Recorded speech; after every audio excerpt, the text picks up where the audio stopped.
I was in like a reading slump, so I read a total of. Francine Rivers is a fantastic writer, a girl whose ex-fiancé. Wait, hello, my name is Mojire and welcome to We Love Mojire. Today we're talking about all the books I read in 2024. If you're not a reader, I hope this inspires you to read, and I hope maybe you find some books you like among the books I'm going to talk about. So this is my first YouTube channel. This is my first YouTube video, and yeah, let's get into it. The first book I didn't finish until summer because I wasn't reading well before that. I was in like a reading slump, so I wasn't reading like avidly. But then once I read my first book in the summer and I read the other one, I was just kind of on a roll. So I read a total of 18 books last year, and I'm just going to review everything. So let's go. The first book I read, I finished in June. It's called The Bad Immigrants by Sefi Atta. I rated this book 3.75 stars on Goodreads. It's a Nigerian literary fiction following the story of Lukman, who moved from Nigeria to the US with his family. I love this book. I had a period in my life where I only used to read like African or Nigerian fiction. So that was kind of like what I had in my library. I don't have a physical copy of the book here with me because my books are like packed somewhere. So I was like, oh yeah, I should actually start reading again. And I picked it up, I finished it, I loved it. And one thing I love about Sefi Atta is Sefi Atta knows how to write a really good literary fiction, and I enjoy literary fiction. I know that not everyone loves it, but I really love it. And I think the only reason I rated it very low is because I don't like reading from a male protagonist point of view. But yeah, it wasn't so bad. Like, I went through it, I finished it, like I didn't die reading it. So yeah, that's that about that. The next book I read, I finished in August. It's called Bridge to Heaven by Francine Rivers, and I also rated this 3.75 stars. This was my first ever like Christian. I mean, I've attempted to read Christian fiction before, but I never finished them. But this first Christian fiction I'm finishing in my life, and I was very skeptical because my experience with Christian fiction was they were always like preachy, and I don't think there's anything wrong with that, but I feel like if I'm reading a book, I'm reading it for like storytelling, for like the story, the characters, sometimes the plot, like if it has a really good plot. And I feel like a lot of Christian like fiction missed the mark. But honestly, I'm so happy I read Francine Rivers. I first heard about Francine Rivers from watching Redeeming Love on Netflix, and then I told my mom about the movie, and she was like, oh my god, I used to read Francine Rivers, I have the book. And I was like, okay, let me just look into her, and lo and behold, she's like my favorite author. Like, I love her so much. The reason I rated this low is because it has like some heavy content like rape, child abandonment, and it was kind of triggering. And I feel like she didn't really explore the love interest trauma from like post-military trauma, and I felt like that made the book a bit lacking. But trust me, this book is so good. Like, the fact that I can even critique it like this shows that it's really good because it's what critiquing. So I guess the premise of the book or the plot is pretty much following a girl called Abra. Like, she's abandoned by her mom. A pastor called Pastor Zeke picks her up, but then she gets adopted by another family, and then she felt abandoned and ran away. So that's pretty much what happened. I mean, a lot more happens in the book, and it's set in Hollywood. You know me, maybe you probably don't, but I love Hollywood. I love anything Hollywood, so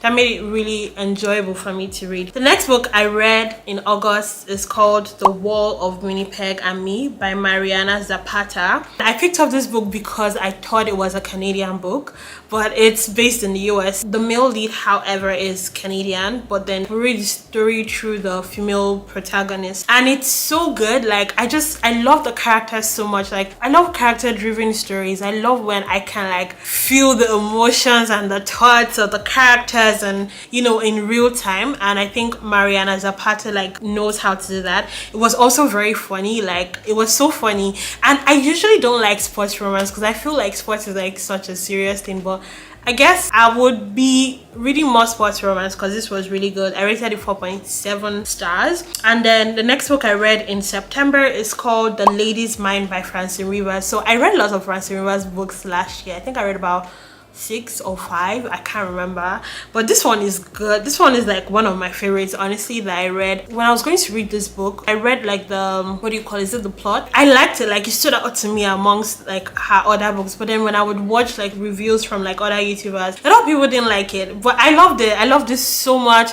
I love the character, I love the way she portrayed her relationship with God, and there was like a part of the story that really struck me and like really made me reflect on my Christian life. Something happened that would have like taken the main character from church, but she decided to stay. Having a good heart for God is so beautiful. So I rated that 5 stars. Obviously, I loved it. I love Francine Rivers. Like, Francine Rivers is a fantastic writer, and I wish she wrote more contemporary like fiction, and because this is like historical fiction. Most of our books are like historical fiction. Like, this is based in like 1850s, so it's like really far back. But I loved it. I loved this so much. Like, you know, the main character is such a boss lady. The next book I read is Her Mother's Hope, also by Francine Rivers. So it's a duology. So it's the first book in Martha's Legacy, the duology, and I loved it so much. It's actually one of the best things I've read, and I feel like I can't really talk about this book without giving too much out, right? It was so good. It's about like the 4th generation of women, starting from the great grandmom in the 1900s, moving from Switzerland to like California, giving birth, and like, you know, everything. Like, it was so good. It was historical. Like, you got to learn about like Californian history and a lot of things, and it really made me think about like my grandparents, my mom, my grandma, and like maybe decisions they made that, you know, affects me now, and what our history is like, and how like you can't really, I don't know, it's just so good. I can't really give much without spoiling it. So before I read the second part of the book, I read The Power of Your Dreams by Pastor Stephanie Ike Okafor. If you don't know, that's like my mentor, and she doesn't even know. Like, I love her so much, and as someone that dreams, I feel like this book was so important and was so timely, because there were so many things I used to overlook about like my dream life that, you know, she just talked about. Like, it's just the little nuances, like the mundane things that you'll push away that really make a difference when you're trying to build your relationship with God, and when you hear God like through dreams.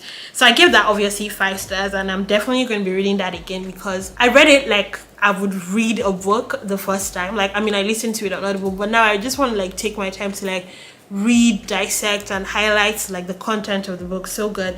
Then I read Her Daughter's Dream, the second book in Martha's duology by Francine Rivers. Obviously, that was 5 stars. I love this so much. I don't think I prefer anyone more than the other, like in the duology. Like, I loved both books. Like, it's so wholesome. Like, it made me cry, it made me think, it made me pray. There are times that I would just pause and like sigh and like rant to my husband. Like, it's so good. I definitely recommend that to you. The next book I read is Fervent, A Woman's Battle Plan to Serious and Strategic Prayer by Priscilla Sher. This book was good. It talks about prayer, it talks about strategies, to like pray, warfare, like learning about like the enemy. Obviously, you have to know the enemy you're dealing with, learning about God, understanding the power we have as women, and all of that. And I feel like this is another book I also want to take my time to read, because I just read it like once, but like I want to take my time to read it. So I rated that 5 stars as well. It's Christian nonfiction. Also, The Power of Your Dreams is Christian nonfiction. I would read fiction 5 times before I pick up a nonfiction. So the nonfiction has to be like, yeah, I need to help my life for me to read it. Otherwise, I wouldn't. I'm not even gonna lie. The next book I read,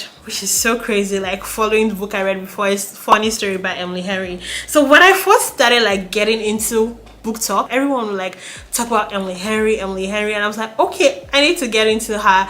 And she's a good writer. Like, there's no doubt that she's a good writer. She knows how to write good characters. She's a fantastic storyteller. I'm currently reading Happy Place by her as I'm recording this video, so that's why I'm talking about like based on experience. But the only book I read from her was Funny Story, which I read last year, and I rated it 3.75 because yes, there's a little bit of spice in the book. But what I like is that characters have depth, and the plot is actually a funny story because it's about a girl whose ex-fiancé, so Daphne moves in with her ex-fiance's ex-boyfriend, something like that, and like, yeah, they become friends because she didn't have anywhere to go. They become friends, and then they start like fake dating and stuff like that. So Yeah, that was good. In November, I read Redeeming Love by Francine Rivers. So I didn't read any book in October because why didn't I read any book in October? I just didn't. So the next book I finished was in November, which was Redeeming Love by Francine Rivers. And I wish I read this book before I watched the movie 4 times. Like, the movie was so good. Like, I watched it with my mom, I watched it with my husband, I watched it with my friends. Like, I just had to watch it with like everyone I really cared about because I loved it so much. But then I've just felt like I had to read the book. So when I read the book, because I had seen it 4 times, it kind of took away from my experience, from my reading experience. So it's one of the best books I read last year. Like, it was so good. I rated it 5 stars. So if you don't know what the book is about, it's about Angel who she's sold into prostitution at a young age, and then God sends Michael Hosea to like marry her. So it's based on the book of Hosea. Like, it is so good. It's such a good book on redemption and like mirrors our relationship with God and how he comes after us. Like, amazing stuff. The next book I read also in November is Let Me Tell You What I Mean by Joan Didion. I hope I'm pronouncing her name correctly because I've been reading all these things. Like, I'm not really watching stuff. I should probably watch more interviews. But like, yeah, so it's a collection of essays. So it's also like non-fiction. And I love essays. I love personal essays. Joan is such a good writer. And let me tell you, when I was reading this book, I didn't understand like half of the essays there. I think the ones I really liked, which everyone loves, is Why I Rise. I literally wrote a whole thing on my Substack about this. You should subscribe to my Substack if you love reading essays. I wrote a whole thing about it. Like, I loved it so much. I think I also loved everywoman.com, which is the essay she wrote about Martha Stewart, and the one she wrote about Ernest Hemingway. I think it was called Last Words. Like, I loved those essays. The rest, I didn't really get them, but I really enjoyed the writing. Like, sometimes you don't even have to necessarily understand what you're reading. If the writing is good, I would read it. The next book I read is Hello Stranger by Catherine Center, and let me tell you, I'm a big rom-com girl. Like, tell me there's a rom-com somewhere, I will be there. Like, I love rom-coms. I watch them. I love them so much, and I feel like Catherine Center knows how to write like really good rom-coms. So I read Hello Stranger. It's about a girl that, I think her name is Sadie. I never remembered the names. Yeah, Sadie, like, she's an artist and she's kind of like had like bad luck in her career, and she's about to break through, and then she gets into an accident and she meets a guy, and yeah, it's really nice. You know, it addresses like grief, living with a disability and all of that, and it's so flipping funny. Like, it's crazy. I love when rom-coms are crazy. Like, as much as I love literary fiction and I love like slice of life and I would watch or read stuff like that, sometimes I just really want to read like a crazy rom-com that is just like, yeah, that happened. The next book I read, so this one I kind of DNF'd because it got really slutty and spicy, and it's called All Roads Lead Here by Mariana Zapata. It was addressing grief. There's hiking. Like, I almost went hiking, and I don't even like hiking. I don't like heights, you know, but it was so good. It was just, you know, the character was really good, but I feel like I just couldn't get past the lost, and I had to DNF it. She's a really good writer. The next book I read is To Corn a Gentleman by Sarah Adams, and this is her debut novel. Like, but it was so good as well, and I was like, should I read it, should I read it? But I'm happy I stuck with it because it was so good. It's like Regency era, which I love. I love historical romances, but like, I love Regency. It was so good. It's clean. I rated it 4.5 stars or 4.75 stars actually, because yeah, it's good, and it had like the perfect ending. Like, I loved the ending so much. The next book I read is The Ruthless Elimination of Hurry. I feel like since I read this book, I've been telling everybody about this book. I love this book so much, and the funny thing about this book is that it's non-fiction, right? And I hardly rave about non-fiction, but I think John Mark Comer is such a good writer. Like, besides knowing what he's talking about, he's such a good writer and storyteller that you unconsciously just get into the space of what he's saying, and even the tips, like the practical tips. So it's like Christian fiction, non-fiction, sorry. It was like the tips were so good that I feel like I immediately like started evaluating my life and making changes to my life to accommodate things that he was saying, because they were so good, and I recommend it to everyone. Plot is how to stay emotionally healthy and spiritually alive in the chaos of the modern world. Like, so good. I don't want to say more than that. Like, you should go get it. The next book I read, I think still in November. Wow, I read a lot of books in November. I read Better Than the Movies by Lynn Painter. I was very slow to picking this up, but then it was like the available book on Libby because I didn't buy a single book. Every book I read, I either owned before or I read on Libby. Better Than the Movies is like a YA romance about like this girl Liz who is obsessed with like rom-coms, and yeah, like I get it. Like I've watched a lot of movies like that, so I expect it to be like cliche. I was like, wow, high school and stuff, but it was really good. And I got a lot of movie recommendations. Like I knew a lot about this movie, but it made me want to like rewatch a lot of rom-coms I had watched before. I rated it, I think, 4 stars. Really, really good. A lot of people like had feedback about like the protagonist, but I liked her. Like I feel like perfect protagonists are like overrated. Like sometimes okay to be messy. She was toxic and I liked it. Like people can be toxic as well. The next book I read is Just Last Night by, I think her name is pronounced Vary McFarlane. I hope I'm pronouncing her name well.